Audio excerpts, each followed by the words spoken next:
আসসালামু আলাইকুম প্রিয় দর্শক, আজকের পর্বে বানিয়ে দেখাবো ঝামেলা ছাড়াই সুস্বাদু এবং স্বাস্থ্যকর মাসালা ওটস। আমি যে ওটস নিয়েছি এতে কিন্তু দ্বিগুণ পরিমাণ প্রোটিন রয়েছে এবং সেই সাথে লং লাস্টিং এনার্জি দেয়। আমি 1 কাপ পরিমাণ ওটস নিয়েছি এখানে, আর সেই সাথে নিয়েছি আপনার ঘি, এটা 1 চা চামচ, হাফ চা চামচ জিরার গুঁড়া, কোয়ার্টার চা চামচ হলুদের গুঁড়া, মরিচের গুঁড়া এটাও কোয়ার্টার চা চামচ, গার্নিশিংয়ের জন্য ধনিয়ার পাতা কুচি, টমেটো মাঝারি সাইজের একটি এবং পেঁয়াজ কুচি। প্রথমে চুলায় প্যান বসিয়ে চুলা ধরিয়ে হালকা তাপে রাখতে হবে। এরপর অ্যাড করছি 1 চা চামচ ঘি। ঘি গলে যাওয়ার পর অ্যাড করে দিচ্ছি পেঁয়াজ কুচি। পেঁয়াজ কুচি দিয়ে কিছুক্ষণ নেড়েচেড়ে একটু ভেজে নিয়েছে। ভেজে নেওয়ার পর টমেটো কিউব অ্যাড করে দিয়ে আবারও নেড়েচেড়ে নিচ্ছে। বেশ কিছুক্ষণ ভেজে নেওয়ার পর টমেটো যেন দ্রুত সফট হয়ে আসে এই জন্য অ্যাড করব লবণ। পরিমাণ মতো লবণ দিয়ে এটাকে মিশিয়ে নিতে হবে। এরপর ঢাকনা দিয়ে ঢেকে হালকা তাপে বসিয়ে রাখতে হবে যেন টমেটো একেবারেই সফট হয়ে আসে।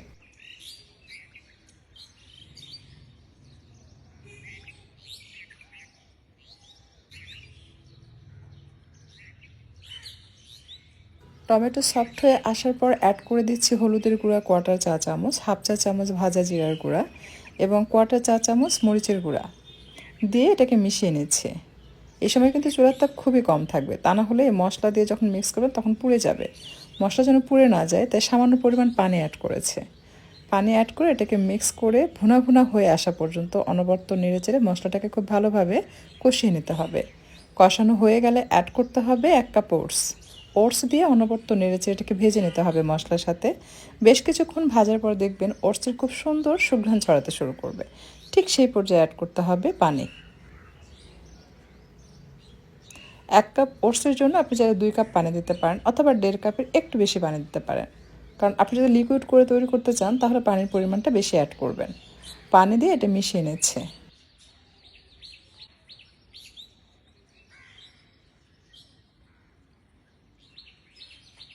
এই পর্যায়ে অ্যাড করে দিচ্ছি স্বাদ মতো লবণ।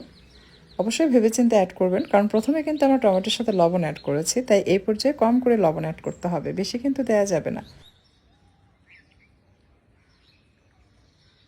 ঢাকনা দিয়ে ঢেকে হালকা তাপে 5-7 মিনিট এটাকে বসিয়ে রান্না করে নিতে হবে। ওটস সেদ্ধ হয়ে আসলে চুলা থেকে নামিয়ে গরম গরম সার্ভ করবেন।